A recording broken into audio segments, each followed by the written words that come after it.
আজকে আপনাদের একটা নতুন রেসিপি দেখাচ্ছি, ঘ্যাটকল বা খারকোল বাটা। এটা কিভাবে বানায় সেটা আপনাদের চলুন নিয়ে যাই, দেখাই কি কি লাগে এর মধ্যে দিতে, কি কি মশলা লাগে আর কিভাবে বা কী করতে হয়। খুব সুন্দর খেতে লাগবে, পরে আমাকে সব জানাবেন। চলুন দেখি কিভাবে রান্না করা যায়।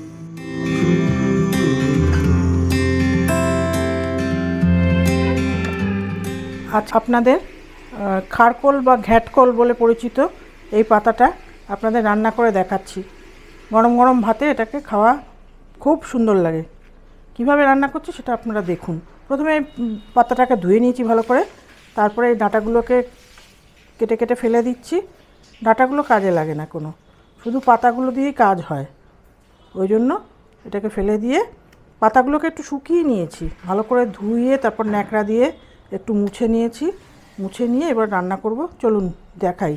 প্রথমে বলি, এই যে লাগবে হচ্ছে এই মশলাটা, একটু শুকনো লঙ্কা, একটু মৌরি, একটু তেজপাতা, একটু জিরে, একটু কালো জিরে, একটু গোলমরিচ, একটু ধনে। এগুলোকে একটু শুকনো খোলায় ভেজে নিতে হবে। ভেজে নিয়ে তারপরে ওটাকে বাটতে হবে, ঠিক আছে? তারপরে এগুলোকে কুচি কুচি করে কেটে নিতে হবে। নিয়ে এবার শুকনো খোলায় বা তেল দিয়ে, একটু সরষের তেল দিয়ে ভেজে নিতে হবে।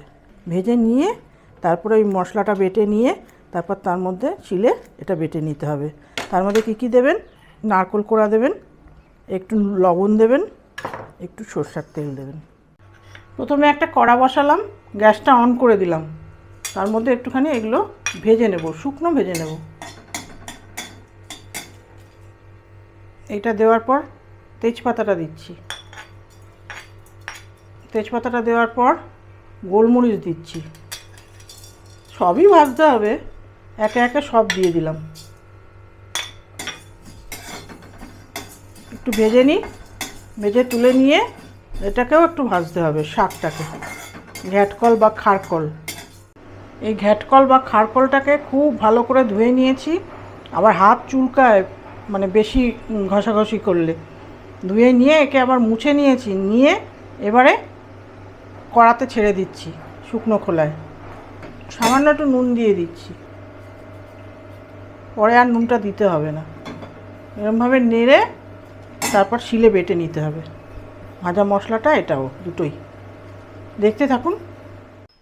এই যে একাটি ঘ্যাটকল বা খারকল, যে যেটা বলে, ঘ্যাটকলও বলে খারকলও বলে, এটা একাটি নেওয়ার পর ভীষণ কম হয়ে গেছিলো, তারপর আরেকাটি নেওয়া হয়েছে। নিয়ে ভেজে এইভাবে ভাজা হয়ে গেল। জলটা শুকিয়ে নিয়ে এবার নামিয়ে দেবো। নামিয়ে দিয়ে মিক্সিতেই বেটে নেব, অনেকে শিলেও বেটে নেয়, যেরকম সুবিধা সেরকম করা হবে। আর এই হচ্ছে মশলাটা ভেজে বেটে নিয়েছি।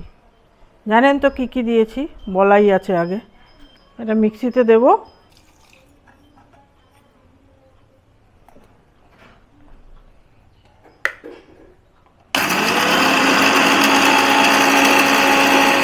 এই মশলাটার মধ্যে এই পাতাগুলোও ঢেলে দিলাম। পাতাগুলো সব শুকনো করে ঢেলে দিলাম। এবার এটাকে পেস্ট করে নেব। এর মধ্যে একটু নারকেলও দিয়ে দিতে পারি, একসঙ্গে হয়ে যাবে।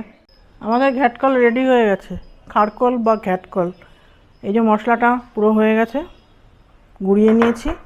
এই যে ঘ্যাটকলটা দেখুন, পুরোটাই গোড়ানো। শিলেও বাটা যায়, শিলে না বেটে এরকমভাবে বাটা হলো। এবার নামিয়ে নিই আস্তে করে, নামিয়ে নিচ্ছি। দেখুন কীরকম হয়েছে, জল ছাড়া। জল তো দেওয়া হয়নি, বেশ অনেকটাই হয়েছে। এই মশলাটা পুরো মিশিয়ে দেবো, একটু রেখে দিলাম হাতে থাক। এর মধ্যে আর একটু নারকেল দিয়ে দেবো, নারকেল বাটা। এইটুকু নুন দিয়ে দিলাম, অল্প করে, আগে দেওয়া ছিল ভাজার সময়, আর একটু দিয়ে দিলাম। ব্যাস রেডি। এবার গরম ভাতে খেয়ে নেবেন, দারুণ লাগবে, দারুণ দারুণ। আমার মতো এরকমভাবে এই সব মশলা দিয়ে করবেন, দারুণ খেতে হবে। খেয়ে দেখবেন আরও ভাত খাবেন বেশি করে। এর মধ্যে একটু সরষের তেল দিয়ে দেবো, সামান্য একটু সরষের তেল ছড়িয়ে দিলে গন্ধটা ভালো আসবে।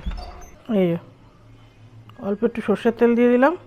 কি স্মেল দেখুন, দারুণ গন্ধ আসছে, দারুণ দারুণ। এক থালা ভাত খেয়ে নেবেন, যা রোজ খান তার থেকে বেশি খাবেন। এত সুন্দর হয় এগুলো খেতে। ঘ্যাটকল বা খারকল রেডি হয়ে গেছে। এবার নিশ্চিন্ত মনে গরম ভাত বাড়ুন আর খান। ভালো লাগলে আমার মতো করে তৈরি করুন, করে কমেন্ট সেকশানে জানান কেমন লাগলো। তারপরে লাইক, শেয়ার, সাবস্ক্রাইব করে দেবেন, তাহলে ভালো লাগবে।